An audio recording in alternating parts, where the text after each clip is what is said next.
To show sticker suggestion in the predictive text area on Samsung Galaxy S24 Ultra, open an app or screen where you can type with your keyboard.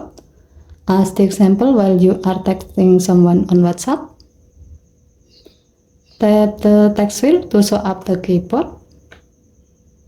Tap the setting icon at the top of the keyboard. Next, tap Suggest stickers while typing. Tap Sticker Suggestion method. And then select Show in Predictive Text area. Next, tap the back key 3 times to go back to the screen where you can type with your keyboard. Tap the text field to show up the keyboard. Now, type something.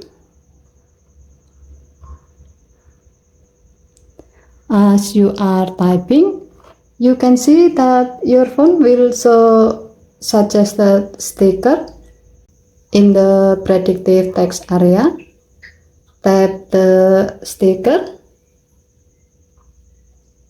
to see all suggested sticker based on the word you are typing.